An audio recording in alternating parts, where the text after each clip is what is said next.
हम दानियल के चैप्टर 12 में हैं, कंक्लूडिंग चैप्टर। बहुत से सवाल है। आइए let's welcome brother MD Jagan from heavenly ladder ministries. Brother Jagan, welcome to the praise the programme. Lord.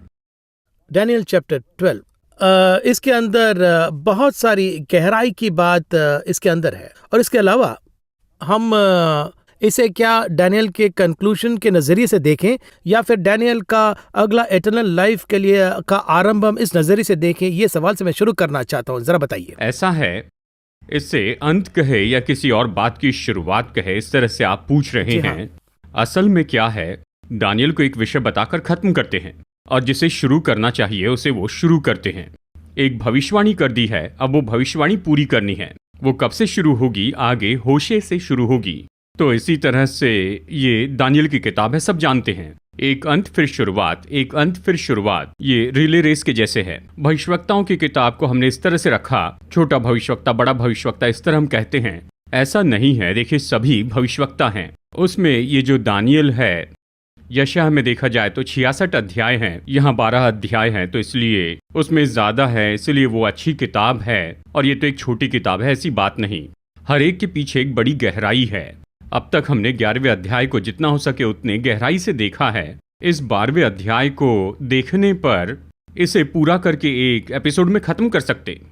कुछ विषयों पर जब हम बात करते हैं तो हर एक के लिए एक एपिसोड में बता सकते हैं, यानी इतने विषय यहाँ पर इसमें दिए गए हैं। तो दानियल से जो बात हुई उन सब के लिए, यानी पूरे 11 अध्याय का जो सार है और आने वाली बातों को इसमें बताकर इसे खत्म किया है परमेश्वर ने। अब इस 12th चैप्टर में प्रभु जो है वो पहले से ही कुछ बातों को जो 11th चैप्टर से ही लगातार चले आ रहा है। इसके अलावा डैनियल के लिए बस इतना लाइफ काफ़ी है, बस ऐसा एक समझ मुझे आ रहा है।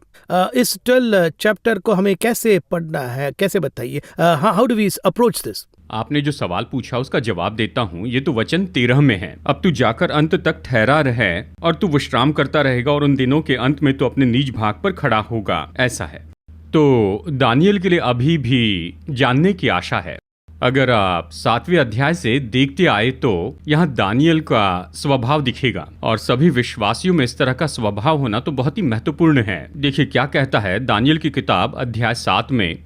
यहाँ पर वो कहता है, वचन 20 में देखिए, फिर उसके सिर में के 10 सींगों का भेद और जिस नए सिंह के निकलने से 3 सिंग गिर गए, अर्थात जिस सिंह की आंखें और बड़ा बोलने वाला मुंह और सब अन्य सिंगों से अधिक भयंकर था, उसका भी भेद जानने की मुझ में इच्छा हुई। इस तरह से यहाँ पर कहता है। दानियल को हर एक भविष्यवाणी को बस ऐसे बोल कर रखने में इच्छा नहीं थी। परमेश्वर ने मेरे द्वारा भविष्यवाणी की, इसमें दिलचस्पी नहीं। उस भविष्यवाणी का विवरण वो खुद पूछता है। प्रकाशित वाक्य में पढ़ते हैं, सभी अध्यायों में दिए गए सभी सारों को यूहन्ना नहीं पूछता है, जैसे आते गया लिखते गया। लेकिन दानियल में हमेशा ये बात तो होती है। अभी आप इसे यहीं पर देखिए, यहाँ 12वें अध्याय में यहाँ वो क्या कहता है, वचन 8 में, अध्याय 12 वचन 8 में, ये बात मैं सुनता तो था परंतु कुछ न समझा। तब मैंने कहा, हे प्रभु, इन बातों का अंत फल क्या होगा? उसमें उत्सुकता थी, वो पूछते जा रहा था, वो उसे जानना चाहता था। और यही तो एक के बाद एक भविष्यवाणी देने का, स्वर्ग की ओर से आने का कारण है। जितनी दूर तक पानी जमीन को सींचता है उतनी बरसात होगी, उसे पानी दिया जाएगा। अगर इसके ऊपर वो पानी नहीं लेता है तो वो उसे नहीं देंगे। ये ऐसा ही है। देखिए, ये सब जो हो रहा था उस समय दानियल की उम्र कितनी थी? बहुत ही लगभग 100 साल के ऊपर था। उस उम्र में भी वो उसे पूछ रहे हैं, मांग रहा है। देखिए, आप मुझे ये बताइए। कहता, मैं सोचता हूँ कि अभी हम लोग कुछ इस तरह के हैं, 60 साल के बाद में रिटायर हो जाते हैं तो सोचते आराम का समय, मैं थक गया, मैं आराम करता हूँ। तो उस समय में बस बाइबल पढ़ते हुए ऐसे ही हम खुद ही तय कर लेते हैं कि मेरा समय आ गया है। पर ये ऐसे निर्णय नहीं लेता है। ये कहता है और दीजिए और सिखाइए और बताइए, मांगते रहता है। किसी भी उम्र में जब ये उत्सुकता होती है, सीखने की इच्छा तब तक बनी रहेगी। परमेश्वर ने ये कहा है। आखिर में परमेश्वर ने क्या कहा? दानियल, तुम जाकर आराम करो। प्रभु कह रहे हैं कि काफी है। खुद आकर, इन सब का अंत फल आ गया है, तुम आराम करो, काफी हो गया, ऐसे कहा। ये जो है वो जो जेकब जिसने जैसे एंजल के साथ उस लड़ाई की, ऐसे उस तरह का उस जैसा का एक फील हो रहा है मुझे। दोनों भी एक ही है, बस अलग अलग विषय हैं। अच्छा। उसने आशीष के लिए संघर्ष किया, इसने प्रकाशन के लिए संघर्ष किया, क्योंकि उन्होंने भी नहीं छोड़ा, जबरदस्ती नहीं की, सारी रात कुश्ती लड़ी। उसका संघर्ष कैसे था देखे तो उसका संघर्ष अलग था। होशे में बताया है उसका संघर्ष तो बिल्कुल अलग था। इसका संघर्ष क्या था, आप मुझे बताइए। मांगो तो मिलेगा, इसी तरह से कहा है ना, तो मांगा तो देना पड़ेगा। तो तुम्हें कितना चाहिए? जो तुम्हारे लिए जरूरी था बता दिया है, तेरी जो क्षमता थी वो पूरी भर दी है, तुम जाकर आराम करो, प्रभु ने तो कहा। जब हम प्रभु से पूछते हैं तो उसे देखकर उसका भी एक फल देते हैं प्रभु। जी हाँ, एक शुरुआत दे रहे जी हैं। हाँ। देखिए, इस विषय में एक उदाहरण के रूप में कह रहा हूँ, परमेश्वर की योजना है। इस प्रकाशन के विषय जो प्रभु ने मुझे दिया है, इसे बहुतों तक पहुंचाना ये एक आशा होती है। तो पावर पॉइंट बनाकर लैपटॉप में रखकर चर्च में जाकर मैं इसे सिखाने लगा। एक समय तक उसका विस्तार होती चला गया। एक समय के बाद परमेश्वर किसी के द्वारा सीडी बनाने का मौका देते हैं। उस सीडी के द्वारा परमेश्वर कई देशों तक पहुंचने का मौका देते हैं। फिर एक समय के बाद परमेश्वर टीवी पर लेकर आते हैं। ये तो हर कोने में चला जाएगा। यही तो वो विस्तार है। जब आशा करते हैं परमेश्वर जाना है, प्रभु जाना है, इस तरह से आशा करते हैं तो वैसे बढ़ाते जाते हैं। हमारे परमेश्वर तो बढ़ाने वाले प्रभु हैं। महिमा के ऊपर महिमा, पवित्रता पर पवित्रता, धार्मिकता पर और धार्मिकता, ऐसे वो बढ़ाते हैं। उस विस्तार की वो अपेक्षा करते हैं। उसमें आप कितना साथ देते हैं ये देखना पड़ता है। अगर हम खुद उसमें सहयोग देते हैं और उस वक्त थक जाते हैं, यानी मैं जिस नजरिए से देख रहा हूं, एक समय एलिया कहता है बहुत हो गया प्रभु, मैं मर जाता हूं, ऐसे उसने कहा। बहुत वेक्स होकर थक कर बात करता है। उसके बाद एलिया से कोई महान बात नहीं करते हैं। एलिया के साथ परमेश्वर क्या नहीं करते हैं? कोई भी बड़ा काम नहीं करते हैं। उसके पहले के काम अलग है, लेकिन इसके बाद के काम अगर देखें तो, यानी वो तो इज़राइल से डर कर भाग रहा था। जब वो कहता है काफी हुआ, तब परमेश्वर ने उससे कहा तू जाकर एलीशा का अभिषेक करना। जब इसने कहा काफी हुआ तो स्वर्ग ने भी कहा ठीक है, कंपल नहीं किया। जबरदस्ती नहीं की, जाके उसको अभिषेक कर। ये मेरे दृष्टिकोण से मैं कह रहा हूं, ठीक है, उसको तैयार कर लो, फिर तुम जाओ, इस तरह से। इसके बाद स्वर्ग ने कुछ नहीं कहा, काफी हुआ नहीं कहा, इसने काफी हुआ कहा। तो जहां तक हम आगे बढ़ना चाहते हैं उस हद तक परमेश्वर हमारे लिए तैयार हैं। इसमें मेरा एक और सवाल है कि डैनियल को जो प्रोफेसी दिया गया है, ये सिर्फ डैनियल को ही नहीं है, बल्कि एक ग्लोबल लेवल पे एक प्रोफेसी को पाकर वो डैनियल पर विश्वास करके दे रहे हैं। तो मेरा ये सवाल है कि आज हम प्रार्थना कर रहे हैं और प्रभु से हम अगला क्या होने वाला है ऐसा हम पूछते हैं या फिर पूछ सकते हैं। तो डैनियल के जैसे हमें भी किस तरह परिश्रम करना है, मेहनत करना है, ये सवाल भी तो हमारे मन में उत्पन्न हो रहा है ना। एक तो ये क्यों मांग रहे हैं? जी हाँ भाई, ये क्यों मांग रहे हैं? कुछ लोग वरदान क्यों मांगते हैं, इसके कारण होते हैं। उदाहरण के लिए गिफ्ट के बारे में कह रहा हूं। इस वरदान को रखकर आप क्या करेंगे, यही तो सवाल है। एक तो परमेश्वर के नाम की महिमा के लिए उपयोग करें, सोल विनिंग के लिए यूज करें, आत्माओं के जीतने के लिए इसका उपयोग करें, या फिर अपनी सेवकाई को बढ़ाने के लिए उपयोग करते हैं। तो उसी के अंदर एक पैकेज है। ऐसा है। देखिए, यहाँ दानियल जो पूछ रहा है ये तो उसके विषय में नहीं था। वो तो उनके घर, वो तो अंत समय तक आ चुका है, लेकिन वो ये सब लिख कर रख देता है। देखिए वचन 4 अध्याय 12 वचन 4 में, इस किताब पर मुहर लगाओ, सील कर लो, आगे आने वालों के लिए काम आएगा, आगे आने वाले लोगों के ये काम में आएगा। ये इस तरह का काम कितने लोगों से हो पाएगा? आपके जीवन में जो उपयोग आएगा उसे आप खरीदेंगे, उसका उपयोग करेंगे। आप अगली पीढ़ी के लिए जो रखेंगे वो केवल अपने बच्चों के लिए रखेंगे। अगली पीढ़ी के लिए, मैं सांसारिक उदाहरण दे रहा हूं, हमारे बच्चों के लिए हम निकालते हैं, अगली पीढ़ी के लिए उसे रखते हैं। इसका संबंध मेरे साथ नहीं, फिर भी लेकर आगे किसी के काम में आएगा, इस तरह से क्या उसे जमीन में गाड़ कर रखते हैं? ऐसे रखने वाले बहुत कम हैं। दानियल ऐसा ही व्यक्ति है। किसी अन्य जाति के लिए, इसराइलियों के लिए नहीं, अन्य जाति के उपयोग में आया ऐसा विषय लिखकर बचा कर रखता है, वो भी नहीं छोड़ता है। तो आप इसका उपयोग किसके लिए करेंगे, ये सबसे मुख्य बात है। दानियल ने ये सब लिखकर रखा। इस समय में हम वरदान क्यों मांगते जा रहे हैं, परमेश्वर क्यों वरदान देते हैं, इसके 3 कारण हैं। एक तो परमेश्वर के नाम की महिमा के लिए, दूसरा है सोल विनिंग, इन दोनों के लिए देते हैं। तीसरा कारण कि हम इसे क्यों लेते हैं, मेरी सेवकाई में ये उपयोगी होगा, इससे मैं बढ़ते जाऊंगा, इससे मेरी सेवकाई बढ़ेगी, मैं विख्यात हो जाऊंगा। वहीं पर डेंजर होता है। वहीं पर इसका जो डिजाइन बदलता है, क्योंकि अगर सेवकाई के लिए वरदान का उपयोग करने लगे, यानी सेवकाई में हर जगह पर इन वरदानों का उपयोग करेंगे, हर जगह वरदान उपयोग करने की जरूरत ही नहीं है। यीशु जहां भी गए क्या वहां पर भविष्यवाणी की? यीशु जहां भी गए वहां पर हर जगह केवल वरदानों का उपयोग किया? नहीं। जरूरत पड़ने पर यूज किया। क्या सामरी स्त्री के लिए वरदान उपयोग किया? नहीं। उसी समय में दुष्टात्मा ग्रसित व्यक्ति के लिए वरदान उपयोग किए, है ना? जब नथानियल आ रहा था तो क्या वरदान उपयोग किए?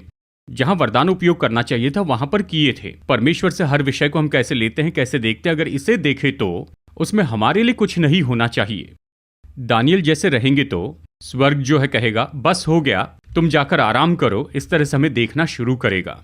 इसके अंदर, इस 12 चैप्टर के अंदर एक मुख्य टर्निंग पॉइंट के रूप में हम कौन सा वचन को हम देख सकते हैं, जरा बताइए। डिस्कशन करते समय मैं इस विषय को कैसे देखता हूँ, 2-3 वचन हम इसके बारे में बात कर चुके हैं। जो भूमि के नीचे सोए रहेंगे उनमें से बहुत से लोग जाग उठेंगे, कितने सदा के जीवन के लिए और कितने अपनी नामधारी और सदा तक अनंत घिनौने ठहरने के लिए। सिखाने वालों की चमक आकाशमंडल की सी होगी और जो बहुतों को धर्मी बनाते हैं वे सर्वदा तारों के समान प्रकाशमान रहेंगे, ये कहता है। ये किसके बारे में कहा गया है, इसके बारे में सोचे तो देखिए, जो भूमि के नीचे सोए रहेंगे उनमें से बहुत से लोग, इस तरह कहा है। भूमि के नीचे सोने वाले कौन हैं? भूमि के नीचे डस्ट में सोए हैं। अध्याय 12 वचन 2। Many of those who sleep in the dust of the ground will awake. Dust of the ground. Dust of the ground। ये किसके बारे में कहा गया? अगर इस तरह से आप पूछे तो धूल से ही तो हमारा शरीर बनाया गया है, तो ये शरीर के बारे में कहा गया है क्या? अवश्य ही 1000 साल के बाद में शरीर का क्या होगा? डीके होगी, ये सड़ जाएगी। तो ये किसके बारे में कहा गया? अगर ये पूछे तो यहाँ पर हमें एक समझ रखना जरूरी है। इस बात को अगर विस्तार से कहे तो ही समझेंगे। यीशु मसीह के आने तक पुराने नियम में जितने भी पवित्र लोग थे वो स्वर्ग में नहीं गए थे। ओल्ड टेस्टामेंट में, पुराने नियम में वो सब लोग अधोलोक में गए थे। उसके लिए रेलेवेंट या ऑथेंटिक कुछ वचन है क्या? देखिए, याकूब कहता है दुख के साथ मैं पाताल में उतर गया, इस तरह से वो यहाँ पर कहता है। और फिर भजनकार कहता है अगर मैं अधोलोक में जाकर अपना बिछौना बिछा दूं, इस तरह कहता है। फिर एक और जगह कहता है हे परमेश्वर तेरी आत्मा से बचने के लिए अधोलोक में भी चला जाऊं, इस तरह कहता है। अय्यूब अधोलोक के बारे में कहता है, तो ये सब अधोलोक में गए ऐसे बताया है। इससे भी ज्यादा सच्चा चाहिए अगर पूछे तो देखिए, यीशु मसीह ने स्वयं एक दृष्टांत बताया था। अब्राहम की गोद में लाजर को ले जाकर छोड़ा गया। ये कहाँ हो रहा है? देखे तो नीचे अधोलोक है, वहां पर धनी है। अधोलोक के ऊपरी भाग में अब्राहम की गोद में लाजर है। दोनों के बीच में एक तराई है, इस तरह से अब्राहम ने कहा। वो क्या मांग रहा है? पानी मांग रहा है। पानी मांगते वक्त यहाँ पर अब्राहम को देखकर कहता है कि आप उसे मुझे थोड़ा पानी देने के लिए कहिए। इस विषय के लिए जकरिया की किताब में हम पढ़ सकते हैं। देखिए, जकरिया की किताब में यहाँ अध्याय 9 में यीशु मसीह गधी पर यानी गधी के बच्चे पर सवार होकर आएंगे कहाँ है। इस घटना में वो क्यों आ रहे हैं इसके बारे में यहाँ पर बताया गया है। यहाँ पर है वचन 11, अध्याय 9 वचन 11, जकरिया 9:11। मेरी वाचा के लहू के कारण मैंने तेरे बंदियों को बिना जल के गड्ढे में से उबार लिया है ना? Zechariah 9 chapter verse 11 में as per you also because of the blood of my covenant with you, हाँ, I have set your prisoners free from the waterless pit. Waterless pit. इसी वाटरलेस पिट से वो अब्राहम से पानी मांगता है। यहाँ पानी नहीं है, आप दीजिए, इस तरह कहता है। समझ रहे ना? जी हाँ। तो इसी गड्ढे में ये सब होंगे, इस तरह से दानियल से कहा है। भूमि के नीचे जो सो रहे हैं, इस तरह से कहा है। वाटरलेस पिट। वाटरलेस पिट। इनके उठने के बारे में दानियल से कहा था। ये तो यीशु मसीह के जी उठने के समय होने वाले पुनरुत्थान है। यीशु के मृत्यु के बाद पुनरुत्थान। सोच के देखिए दानियल को किस समय का प्रकाशन दिया गया था। यह वचन कहता है यानी भूमि के नीचे जो सो रहे हैं उनमें से बहुत से लोग सदा के जीवन के लिए जी उठेंगे, सदा के जीवन में जाएंगे, इस तरह कहता है। तो हमारे लिए बाइबल जो है, चाहे कोई भी विषय हो, बहुत ही सरल रूप में ये बताती है। ये कोई साधारण विषय नहीं है। इसे कैसे, ये पोर्शन पढ़ने पर वो तो आता है, लेकिन यही वो है, ऐसा आपने कैसे कनेक्ट किया? उसे पढ़ते समय ये ध्यान में आना चाहिए। पहले तो पहले इसे पढ़िए। इसे पढ़ते समय देखिए ये सब बेसिक है। हमारी पढ़ाई, हमारा ज्ञान कुछ नहीं। इसलिए कहता हूँ ये जो कनेक्शन है ना पुराने नियम और नए नियम में, पूरी तरह पवित्र आत्मा से है। पवित्र आत्मा ही दिखाता है, केवल वही करता है। ये क्यों कह रहा हूँ? पुराना नियम लिखने वाला पवित्र आत्मा है। तिमुथियुस को लिखते समय पौलुस कहता है इन वचनों को परमेश्वर की आत्मा से लिखा गया है। वो कह रहा है पुराने नियम के वचन, उसे भी पवित्र आत्मा ने लिखा, इसे भी उसी ने लिखा। वही से कनेक्ट कर पाएगा। ये यहाँ है, ये वहाँ है। देखिए वचन कहता है जिनको जो कुछ भी दिया है पवित्र आत्मा वो उन्हें देता है। उनमें से एक यहाँ है। इनमें जो है बाइबल कॉलेज या किसी के साथ पढ़ाई की, किसके साथ रहते थे, ये कुछ नहीं। ये सब बेसमेंट जैसे हैं, लेकिन आत्मा से भरा तो यहाँ मिलेगा। वो तो है। प्लस क्राइस्ट ही डैनियल के बारे में रेफर करके बहुत से एंगल में, वो तो इसके बाद के विषय के बारे में कहता है। मैं इस बारे में कह रहा हूँ 3 और 4। 3 और 4 देखिए, यहाँ पर यीशु मसीह जी उठकर अनंत काल के जीवन के बारे में ही कह रहे हैं। तो ये सबसे मुख्य ऐसी घटना है, यानी जी उठने के बाद यहाँ और वहां जाएंगे, और उसी समय में एक ऐसा ग्रुप है जो अधलोक में रहेंगे अत्यंत घिनौने ठहरने के लिए। इसे पढ़ते समय एक और विषय अगर आप समझे तो दानियल की मृत्यु के बाद क्या होगा, ये इस वचन में दिया है।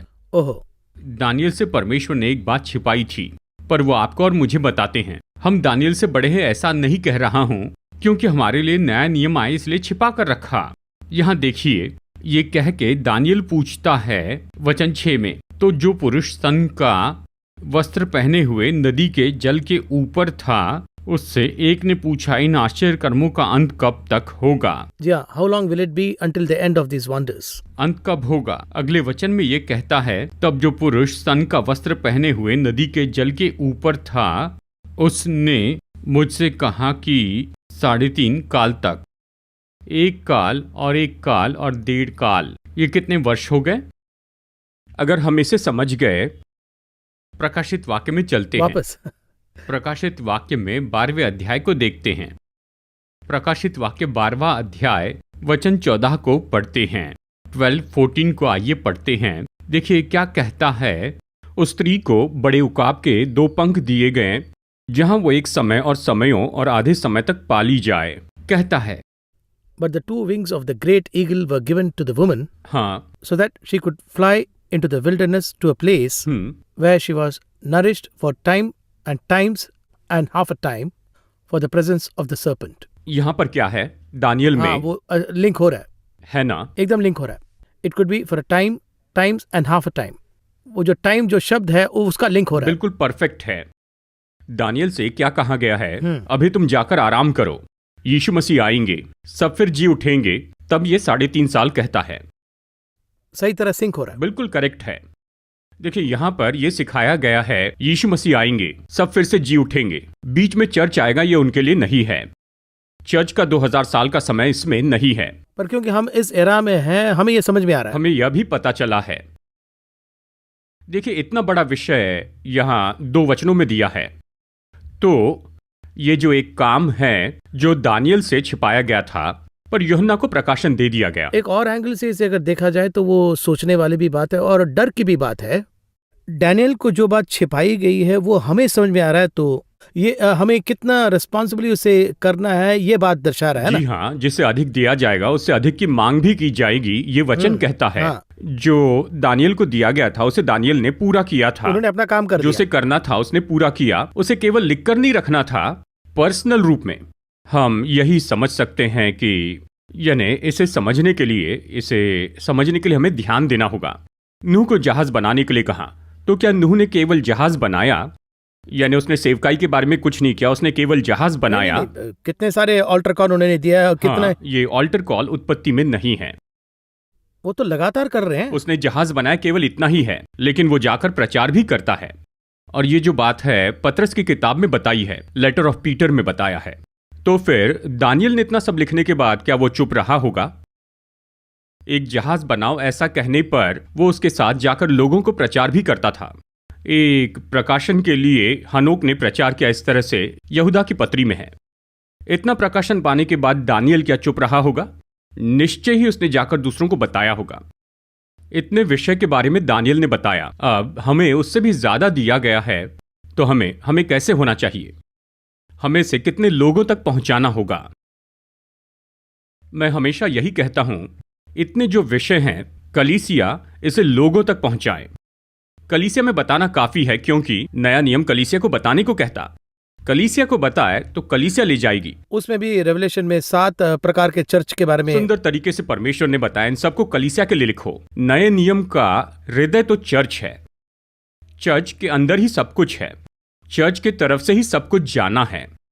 इसलिए मैं हमेशा कहता हूं, चर्च को बनाने वाले, देखिए इमारत बनाने वाले नहीं, कलीसिया यानी आत्मा के साथ में संगति, उसे बनाना कलीसिया के सब लोगों का काम है। जो भी कलीसिया को तोड़ता है, ये परमेश्वर की इच्छा नहीं है। कलीसिया बनाना परमेश्वर की इच्छा है। ऐसा क्यों पूछे तो नए नियम का हब, नए नियम का हृदय तो चर्च है। तो चर्च को इतनी बातें जाननी होगी, उन्हीं के द्वारा सभी लोगों को जानना होगा। हम ये सब लेकर नहीं आते हैं। मैं इस प्रोग्राम को यानी परमेश्वर की बड़ी कृपा मानता हूं।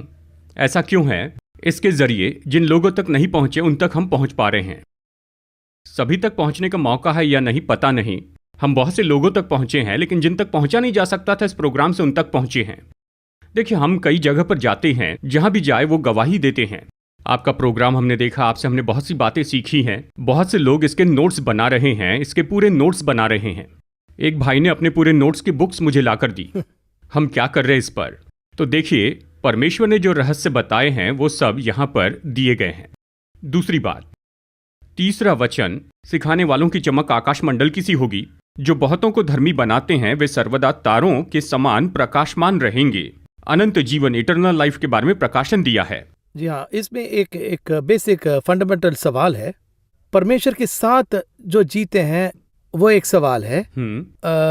जैसे तैसे जिया, जैसे तैसे मरा, ये भी एक सवाल है। आमतौर पर फ्यूनरल सर्विसेज पर अगर आप देखें तो कुछ वचनों को पढ़े जाते हैं, पर इसमें in the presence of God, प्रभु के लिए दौड़कर वो मे बी फाइनेंशियली वो बड़े हैं कि नहीं ये पता नहीं है, बिल्कुल पता नहीं, पर प्रभु के लिए सच्चे दिल से परिश्रम करने के लिए एक बहुत बड़ा रिवार्ड यहाँ पर, एक सीक्रेट ट्रेजर है, ऐसा लग रहा है।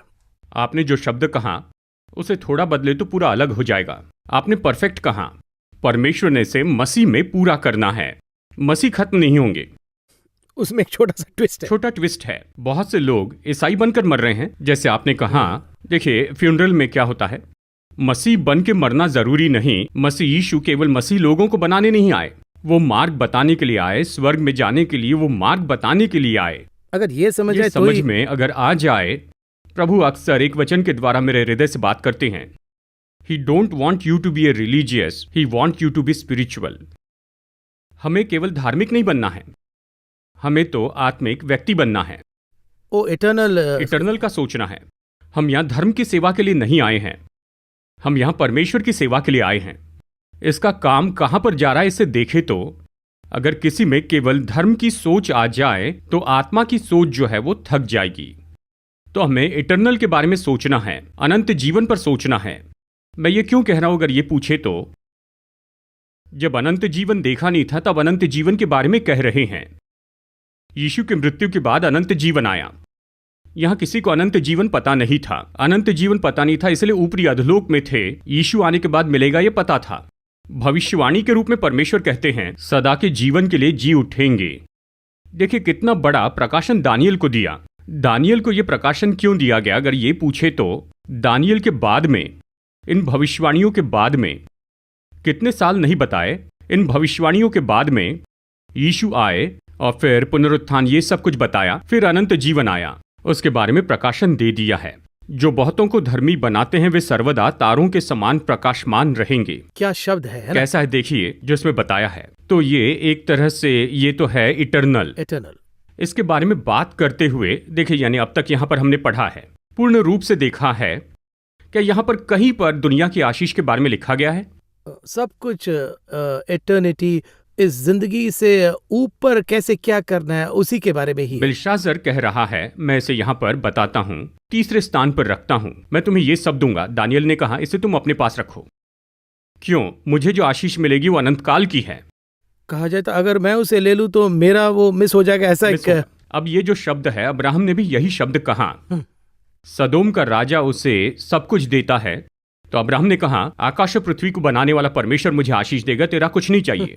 इसका कारण क्या है पूछे तो देखिए, अब्राहम ने क्यों नहीं लिया, लेकिन उन्होंने फिरौन से लिया, लेकिन यहां पर उसने नहीं लिया। कारण क्या है? इसके पहले वो प्रभु भोज लेता है।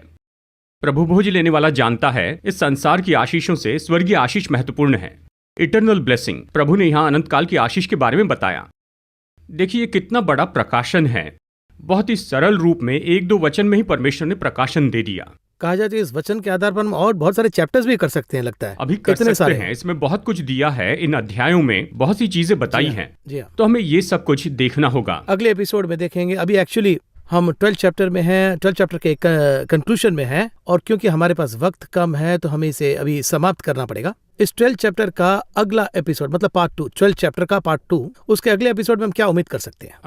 पहला वचन, उसी समय मिकाएल नाम एक बड़ा प्रधान जो तेरे जाति भाइयों का पक्ष करने को खड़ा रहता है, वो उठेगा। तब ऐसे संकट का समय होगा जैसा किसी जाति के उत्पन्न होने के समय से, यानी उनके उत्पन्न होने के समय से लेकर अब तक कभी नहीं हुआ होगा। अब इन सब को ध्यान से देखे। ये सब जो है हर्मगदोन के युद्ध के बारे में है, वो भी प्रोफेटिक है। हाँ, इसके बारे में कुछ विषय दिए हैं। पुस्तक पर मोहर लगाने के बारे में है। कहा जाए तो इस पुस्तक के बाद जो एक पुस्तक आ रहा है, अगली किताब, उसका कनेक्शन, यानी इसका कनेक्शन इसमें है। तो बहुत से सवाल है। अगले एपिसोड के लिए मैं वेट कर रहा हूँ, पर इस कार्यक्रम में आने के लिए बहुत बहुत धन्यवाद। आज का विषय बहुत ही स्पिरिचुअल डेप्थ के साथ हुआ। आई एम श्योर दर्शक इसे देखकर अगले लेवल पे जाएंगे। इस कार्यक्रम में आने के लिए बहुत बहुत